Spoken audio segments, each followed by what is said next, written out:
At 70, I found myself sitting alone at my kitchen table with a cup of tea growing cold in my hands. The argument with my daughter just hours before still echoed in my mind, her voice filled with frustration, mine laced with wounded pride. I remember feeling a sinking pit in my stomach, not just because I was upset, but because I realized something deeper. I was terrified of losing her. That fear crept in like an unwelcome visitor, reminding me that the years ahead might feel even lonelier if I kept letting our conflicts spiral out of control. My heart pounded with the question, what if this rift never heals?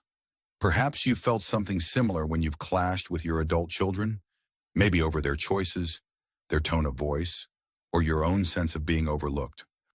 It's a gnawing worry that can keep you awake at night, fueled by the fear that each disagreement might become the last straw. Conflict between seniors and their adult children is more common than most people realize. There's a myth that once the kids are grown, the hard part is over. But in truth, the stakes can be even higher now. They have their own families, careers, and lives, and we worry about how we fit in, or whether we fit in at all. The possibility of being cut off, of missing out on grandchildren's milestones, or simply not being consulted on matters where we once felt central can stir up panic and heartbreak. And when we don't address conflicts the right way, the outcome can feel devastating. The silent treatments can stretch out for months, the bitterness can harden, and before we know it, we're reminiscing about a time when the relationship felt simpler, but having no idea how to go back. If there's one thing we stand to lose, it's precious time. Time we can't get back, and time that, at this stage of life, feels more finite than ever. Yet there's a promise here too. By recognizing the biggest mistakes seniors make when navigating conflict with their adult children, and by learning how to avoid or correct them, you can keep the bond strong or even strengthen them in ways you never thought possible. In the next few minutes, you'll discover 5 crucial missteps many of us unintentionally fall into. Stick with me until the end, because the final mistake is something so subtle, most seniors overlook it entirely, and it can quietly erode family connections if left unchecked. Imagine finally feeling at ease in your conversations, not bracing for the next disagreement, but rather moving through challenges with a sense of understanding and mutual respect. That's the future we're aiming for.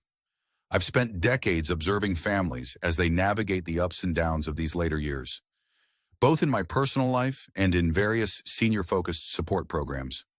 More and more experts are now recognizing that conflicts between generations can quickly escalate if we don't have the right tools. So what I'm about to share isn't just my opinion, it's backed by emerging research on intergenerational communication and the psychology of aging. The good news is that you don't need a degree or a special title to use these insights. You just need the willingness to see your mistakes clearly and the courage to try something new. Before we dive in, I'd like to invite you to subscribe to this channel and turn on notifications if you haven't already. That way, you won't miss any future videos that delve deeper into issues impacting your life right now. If you find the information here helpful, please type 1 in the comments. And if for any reason it doesn't resonate, type 0 and let me know why so I can do better next time. Your feedback matters. It's how we improve and continue bringing you meaningful content. So, take a moment, breathe, and let's look honestly at some of the biggest mistakes seniors make when trying to resolve conflicts with their adult children. You might recognize these in your own life, and if you do, don't despair.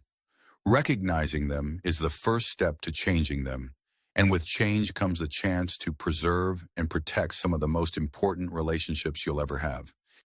Mistake number 1 is something that might surprise you because it goes against what many of us have been taught all our lives. Ignoring the smaller disagreements because we believe they'll blow over on their own.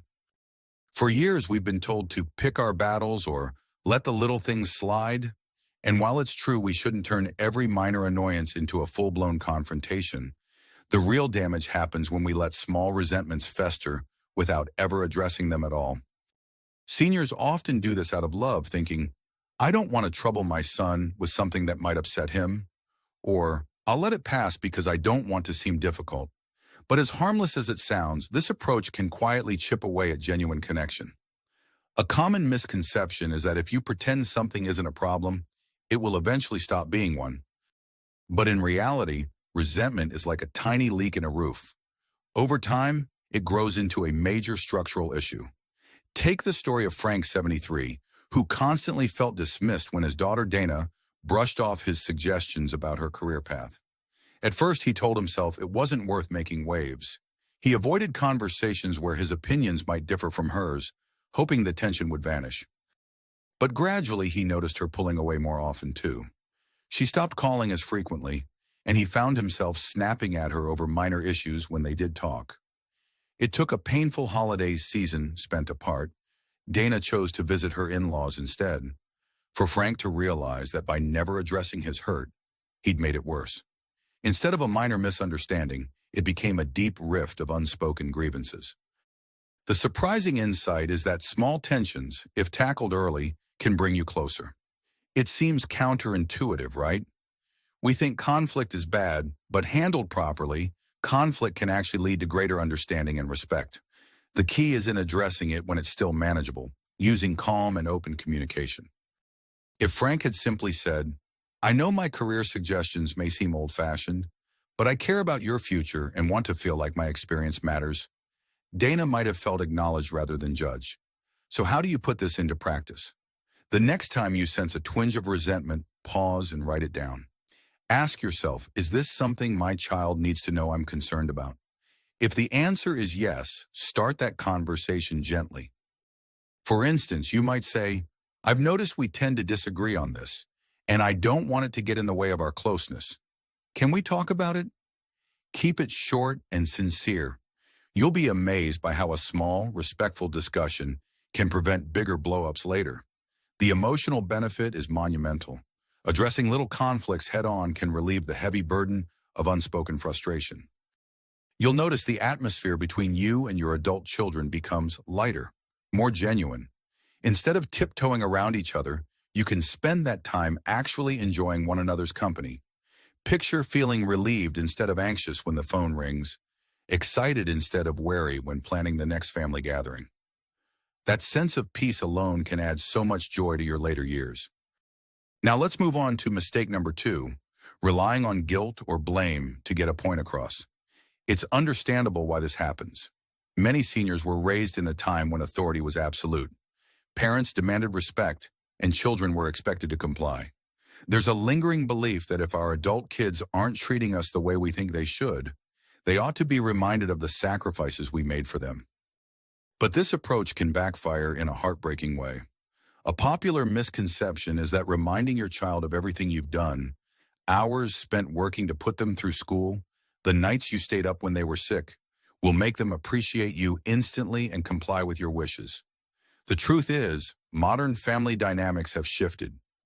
Adult children are busy juggling their own commitments. They often interpret guilt trips as manipulative, which pushes them further away rather than drawing them closer. Consider Barbara, 76. She was heartbroken when her son Dylan decided to move across the country for work, leaving her feeling abandoned. Every phone call ended in her tearful recounting of how she'd always put his needs first.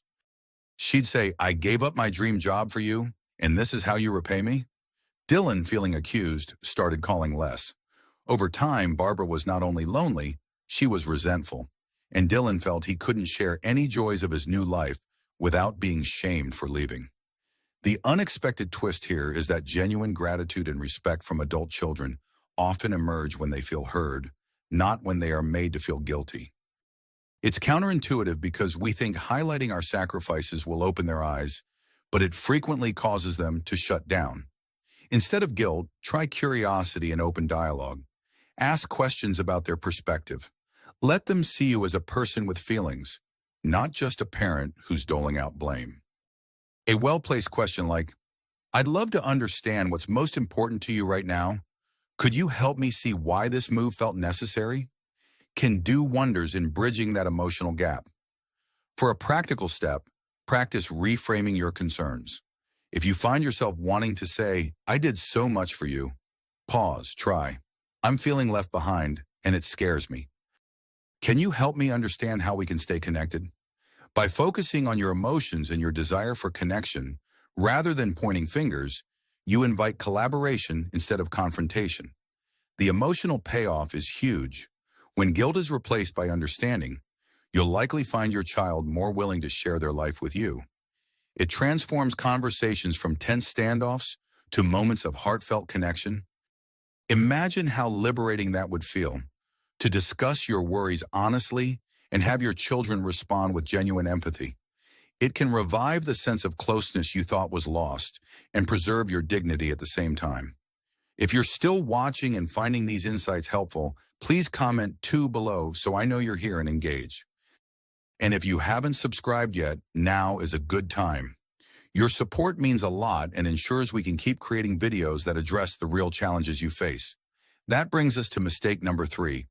Not respecting your adult child's boundaries because you believe your age and experience should automatically grant you certain privileges. It's a sensitive topic, but it's crucial. As parents, we remember the years of guiding, teaching, and protecting. It can be easy to forget that our children, now in their 30s, 40s, or 50s, have established their own households, rules, and limits. You might think, I have every right to walk into my daughter's home without knocking. I changed her diapers for goodness sake. But while that may have worked decades ago, ignoring their boundaries today can lead to bitter resentment and a breakdown of trust. The common misconception here is that senior parents are automatically entitled to a certain level of deference. I'm the parent, they should listen to me, no questions asked. That might have held true when they were teenagers, but adult children now have the right and the need to define how they want to live. Take Sam, 68, who was used to visiting his son's family unannounced. One day he walked in at a particularly awkward time, overhearing a heated argument between his son and daughter-in-law about finances. Instead of respecting their privacy, Sam jumped in to offer his own advice. This escalated the tension to a full-blown crisis, with his son eventually asking him to leave. Humiliated and stunned, Sam was convinced his child was being disrespectful and ungrateful. In reality, Sam had violated a boundary that his son and daughter-in-law had long hoped he would recognize. The surprising insight: accepting and honoring your child's boundaries actually increases the respect they feel for you. The willingness to say, I understand you have your own space and rules, and I want to honor that, is a powerful demonstration of love and maturity. Instead of losing authority, you gain trust and are more likely to be welcomed into their private world on terms that are comfortable for both parties. How can you show this respect in a practical way? Start by asking permission. Even for simple things like giving advice or dropping by unannounced, make it a habit to say, I have some thoughts on this. Would you like me to share? Or, I'd love to visit later. Is that a good time for you? By framing it as a request, you validate their role as adults. Yes, it can feel odd at first, but it sends a strong message. I recognize you're capable of making your own choices, and I value our relationship enough to respect that. In emotional terms, the result is a more harmonious and open line of communication. Your child no longer has to brace for a boundary violation and can relax, knowing you're partnering with them in a respectful way. The relief they feel can translate into more frequent invitations, deeper conversations, and a genuine desire to include you in their life decisions. That trust is precious. It offers a sense of security, knowing you're welcome rather than merely tolerated. Now, moving on to mistake number 4, withholding apologies or meaningful communication because you believe admitting wrongdoing undermines your authority. It's a tough one, especially if you grew up in an era where parents rarely said, I'm sorry to their kids. Many seniors feel that apologizing might make them appear weak, or they fear it'll open a can of worms, granting the adult child carte blanche to blame them for all sorts of issues. The truth is, refusing to apologize when you've hurt someone, intentionally or not, creates emotional distance and can harden hearts on both sides. A big misconception is that a parent should never apologize to a child because the parent is always right or deserving of respect. But consider the case of Teresa, 74. She had a harsh argument with her daughter Linda over a family heirloom that Linda wanted to pass on to her own child. Teresa called Linda selfish and careless, accusing her of wanting the heirloom only for its monetary value. Later it was discovered that Linda wanted it for sentimental reasons. She wanted to keep a piece of her grandmother close. Deep down, Teresa knew she had overreacted, but she resisted apologizing. Weeks turned into months of awkward silence, because Linda felt deeply hurt, and Teresa's pride wouldn't allow her to extend even a small olive branch. The surprising truth? An honest apology from a parent can be incredibly healing, more so than many realize. Instead of seeing it as forfeiting your authority, think of it as reinforcing your integrity. It shows your adult child that you value the relationship enough to own your mistakes. That singular act of humility can diffuse anger, open the door to reconciliation, and teach a powerful lesson about emotional maturity. In fact, in many cases, hearing a sincere, "I'm sorry for the hurtful words I use," can be a watershed moment for your child. It's a demonstration of respect that can prompt them to reciprocate with their own accountability.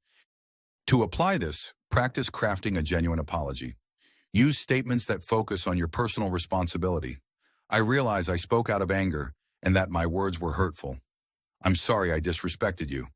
Avoid justifications or excuses like, "I'm sorry, but I was upset." That single word "but" can undo the sincerity of your admission. Keep it simple, heartfelt, and direct. It's remarkable how a simple apology can mend bridges that might otherwise remain broken for years.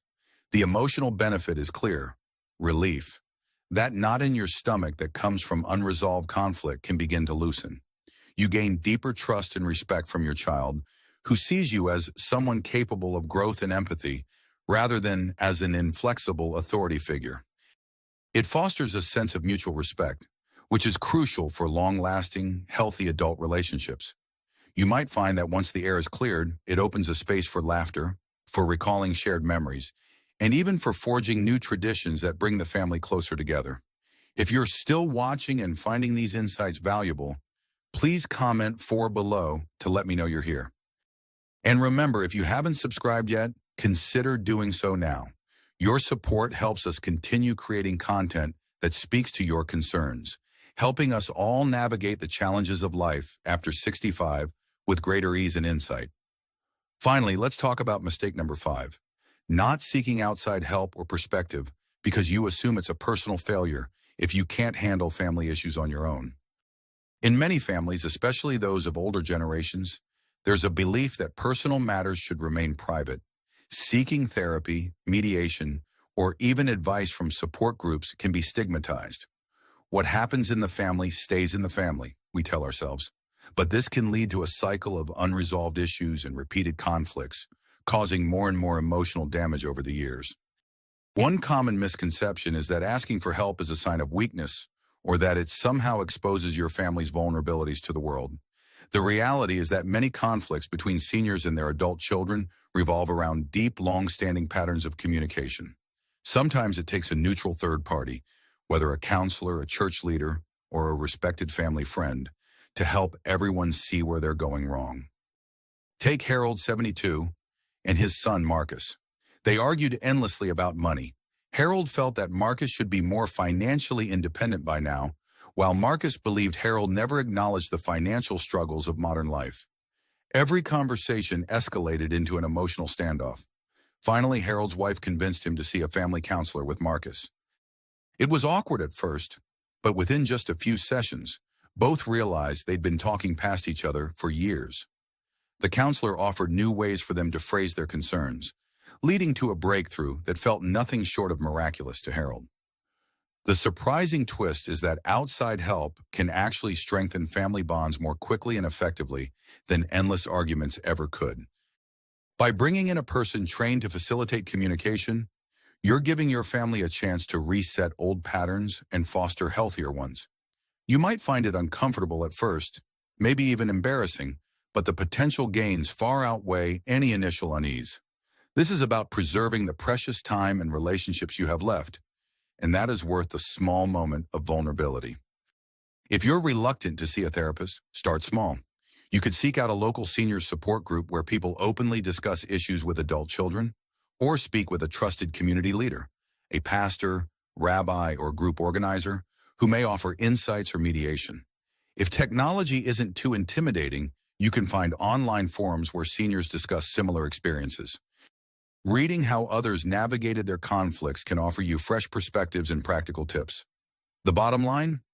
You're not alone, and you don't have to figure out everything by yourself. The emotional payoff for seeking help is relief from that nagging feeling of helplessness. Knowing that an experienced individual or group has your back can rekindle hope. You gain clarity, develop new communication strategies, and often discover that your child is more open to change when a neutral voice guides the conversation. The joy that comes from finally resolving a long-standing conflict is immeasurable. It's like having a shadow lifted from your life, freeing you to spend your energy on more uplifting pursuits. As we wrap up these points, take a moment to consider what could change in your life if you address these mistakes head-on. Envision more peaceful phone calls, smoother holiday gatherings, and a sense of mutual respect that flows both ways. Picture your adult child who may have once been distant, reaching out not out of obligation, but out of genuine desire to connect. It can happen, and it happens more often than you might think once these mistakes are recognized and corrected. The stakes are high.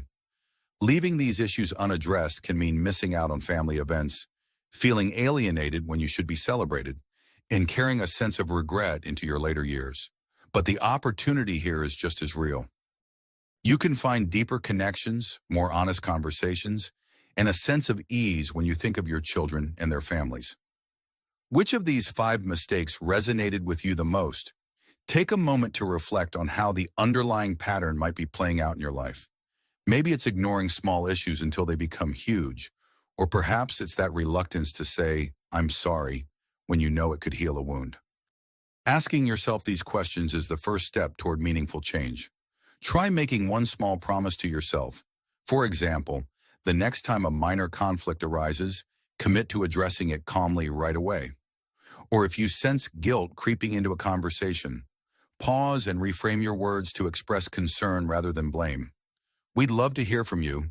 Leave a comment below and share one thing you learned today and how you plan to use it in your own relationships. Your story could inspire another senior who's wrestling with the same challenges. Plus, reading your comments helps me understand what resonates most, so I can bring you more of the content you find truly valuable. If you found this video helpful, please like, subscribe, and share it with friends or family members who could benefit. You never know who might need this information to mend a strained bond or prevent a small misunderstanding from becoming a life-altering rift. By spreading the word, you become part of a growing community dedicated to preserving and strengthening the relationships that matter most. Remember, you have more power than you think. Each conflict is an opportunity to grow, both for you and for your adult children. The fact that you're watching, listening, and reflecting on these mistakes already sets you apart.